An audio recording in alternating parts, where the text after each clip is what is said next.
terus diberikan kebahagiaan, terus diberikan ketenangan, rezekinya dilimpah ruahkan sama Allah, rezeki yang halal barokah seperti air Zam-Zam yang mengalir terus, nggih.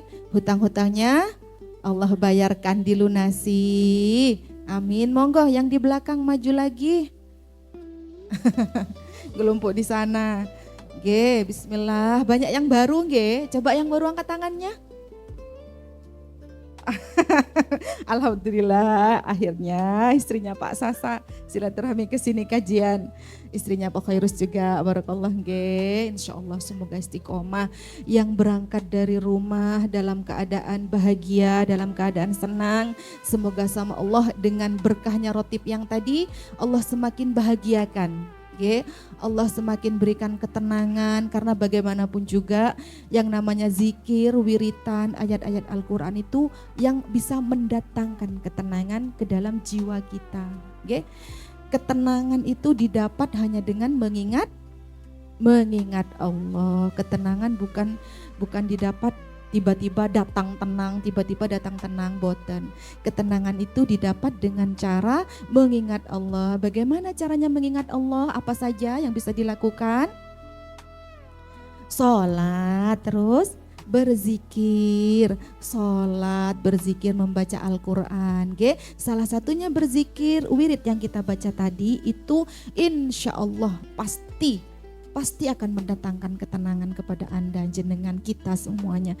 Jadi jenengan yang berangkat dari rumah mungkin sedang mencari kekuatan hatinya, ya Allah, yang namanya perempuan kan pasti ada saja yang bikin gelisah kan, ada saja yang dibisikkan sama setan kan, yang bikin hatinya gelisah akhirnya. Nah bismillah, yang berangkat dari rumah mungkin sedang banyak masalah, sedang mungkin masalah dengan suaminya, dengan mertuanya, dengan temannya, dengan anaknya, dengan siapapun saja. Semoga selesai dari kajian ini berkahnya sholawatnya Nabi Muhammad, Allah berikan jalan keluar, Allah berikan kebahagiaan, kekuatan, Allah curahkan kasih sayangnya kepada kita semua yang hadir di sini.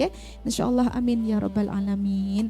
Kali ini kita akan membahas tentang yang sudah masuk grup. Siapa yang sudah ada di grup? Apa temanya hari ini? Ya betul, ketika anak tidak sesuai dengan harapan.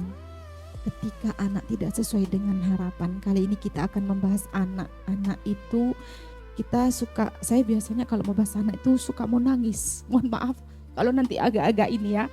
Karena putri saya ada yang sudah ada di pesantren, jadi merasakan sekali ketika sudah berpisah dengan anak gitu kan, hanya di dunia berpisah gitu kan, padahal nanti akan berkumpul lagi di surganya Allah.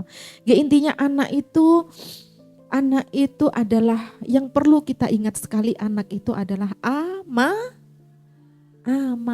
Itu dulu, anak itu adalah amanah, bukan proyek percobaan atas ambisi seorang ibu. Saya pun juga masih belajar ya. Saya terus belajar karena terkadang seorang ibu itu berambisi sekali. Biasanya harapannya kita sebagai seorang ibu kepada anak itu apa? Biasanya harapannya yang paling pertama jenengan biasanya, anakku bla bla bla, apa biasanya? Soleh soleha, terus sukses dunia akhirat, berbakti kepada orang tua, terus sehat walafiat, terus berakhlak mulia. Intinya harapannya seorang ibu pasti baik demi kemaslahatan anak-anaknya, kan? Akan tetapi terkadang anak-anaknya kita itu tidak sesuai dengan apa yang kita harapkan dan kita inginkan, kita mintakan kepada Allah. Nah, disitulah terjadi apa? Kecewa. Biasanya konflik batin di situ. Konflik sudah gitu, ada yang ngalami anaknya yang sudah mulai membantah, mulai mengambil jalannya sendiri. Ada yang sudah mengalami, ada yang sudah besar-besar anaknya. Ada sampun mengalami, kadang sakit dengan anak sendiri hati kita. Sering. Sering. Padahal kan ya Allah, rasanya kalau dengan anak sendiri itu sedihnya sedih banget kan. Ya Allah, anakku ya Allah, padahal aku pinginnya seperti ini. Tapi kok ternyata anakku begini. Sakit hatinya kita kan. Sakit, kecewa, enggak apa-apa, itu manusiawi.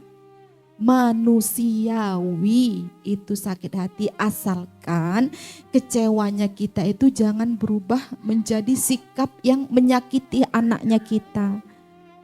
Saya sendiri kadang masih sering menyakiti anak, misalkan tidak sesuai dengan keinginan. Itu kadang kata-kata yang keluar itu gimana biasanya Ibu? Biasanya kalau tidak sesuai, coba kita pasti sama, coba gimana kata-katanya? Biasanya kan, ya Allah, kamu ini gak bisa diatur. Nah, kadang sering gitu kan. Sudah dikasih tahu berkali-kali, padahal itu sebenarnya ya Allah kan itu menyakiti. Tapi itu manusiawi sih, manusiawi. Yang penting mulut marah, hati mendoakan. Nah, itu. Yang pertama harus ingat, anak itu adalah amanah. Bagaimanapun juga kita itu nyuruh bla bla bla bla bla, tapi yang punya hidayah adalah Allah. Ingat, kita itu boleh kecewa, terima saja anak itu tidak sesuai harapan kita. Kita tidak punya kendali atas anaknya kita. Kalau kita ingat, yang penting tugasnya kita adalah mendidik, membesarkan, mengarahkan, yang terakhir mendoakan. Itu pun ternyata kita sebagai seorang ibu ini benar-benar merasakan sakit ketika kita berhadapan dengan anak kita sendiri. Padahal kalau kita ingat, ya Allah, anakku ini kan amanah. Untuk apa aku sampai kayak marah, parah, padahal kita sudah berusaha mendidik, mengarahkan, memberikan pendidikan, sandang pangannya dicukupkan. Perkara anak kita nanti misalkan melakukan kesalahan yang tidak sesuai dengan harapan kita, itu semua dikendalikan oleh Allah. Yang penting tidak membahayakan dirinya, yang penting tidak menyakiti dirinya. Saling ada perjanjian dengan anak. Kalau saya ada perjanjian, kalau jenengan mungkin nggak tahu, jenengan yang tahu dengan anaknya. Misalkan kalau kamu melakukan kesalahan ini, nanti konsekuensinya ini, tanggung jawabnya ini. Nah, itu harus tetap ditanamkan kepada anak, apalagi masih kecil. Karena ketika anak tidak diberikan konsekuensi seperti itu, dia akan tumbuh menjadi anak yang tidak akan punya tanggung jawab ke depannya. Jadi anak dari kecil tuh memang harus didisiplinkan. Jadi kecil seperti itu yang lari-lari 5 tahun itu harus disiplin, sampai 7 tahun itu memang harus disiplin. Harus disiplin, kasih tahu jam sholat, diajak. Anaknya yang sudah umur 5 tahun, 7 tahun, ada yang masih tidak sholat di sini? Ada yang masih tidak sholat? Agak susah. Agak susah. Hidayah kembali kepada Allah. Tugas kita adalah mendoakan, dan yang terpenting adalah menjadi teladan. Menjadi teladan. Seorang ibu itu menjadi teladan. Jenengan pengen anaknya ahli sholat, dan jenengan sendiri pripun? Jenengan sendiri sholatnya pripun? Sholat tak sholat, lan jenengan pripun sholatnya? Pengen punya anak ahli Quran, lan jenengan ke Qurannya gimana? Gitu, pripun jenengan ke Qurannya? Pengen anaknya pintar ngaji. Memang harapan kita sebagai orang tua kan pasti menginginkan anak lebih baik kehidupannya dari kita, kan? Semua orang tua menginginkan kehidupan anak kita lebih baik dari kita. Tapi jangan lupa kita harus menjadi teladan, apalagi seorang ibu. Kalau anaknya jenengan suka marah, perhatikan jenengan ketika berbicara seperti apa. Biasanya anak itu melihat. Jenengan mau meminta anak seperti model apapun saja, yang dilihat jenengan. Kalau jenengan pengen anaknya ahli sholat, ayo sholatnya jenengan diperbaiki. Itu sudah otomatis. Gak mungkin jenengan sholat tepat waktu, sesuatu. Jenengan baca Quran gitu kan dilihat sama anak kan. Kita baca Quran otomatis pasti mamaku, ibuku, mamiku baca Quran. Jadi kalau misalkan kita menyuruh anak kita itu pasti enggak susah gitu loh. Enggak susah. Kalau kita pengen punya anak ahli sholat, ya pripun sholatnya kita. Seperti itu. Nggih. Sholatnya pasti telat-telat. Sholatnya pasti telat-telat. Nggih. Qurannya ada yang sehari tidak baca Quran? Ada yang sehari tidak dibaca Qurannya? Ada yang sudah seminggu tidak dibaca Qurannya? Ada yang sudah sebulan? Ada tidak dibaca Qurannya sebulan?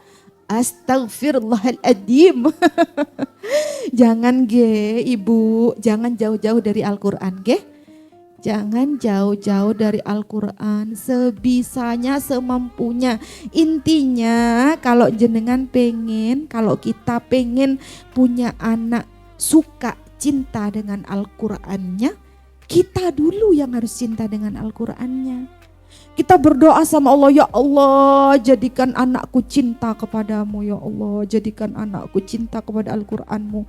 Kita tidak menjadi teladan, itu agak susah. Yang dicontoh anak kita itu kita yang dicontoh, berangkat dari keluarga. Sholatnya jenengan diperbaiki, Al-Qurannya dibaca. Kasihan jenengan, kering kerontang hatinya kalau tidak baca tidak baca Al-Quran. Mau setenang apapun tidak akan, kayaknya kalau orang jauh dari Al-Quran gak bisa tenang kayaknya. Pasti ada gelisahnya pasti. Lah orang yang sudah membaca Al-Quran saja masih diliputi dengan kegelisahan, was-was, khawatir. Apalagi jauh dari Al-Quran. Bismillah keluar dari sini, pulang dari sini, semampunya sampai di rumah 1 halaman gak apa-apa, 2 halaman gak ada waktu. Umi ada. Sibuk seperti apa sih? Kita sehari dikasih waktu berapa sama Allah sehari?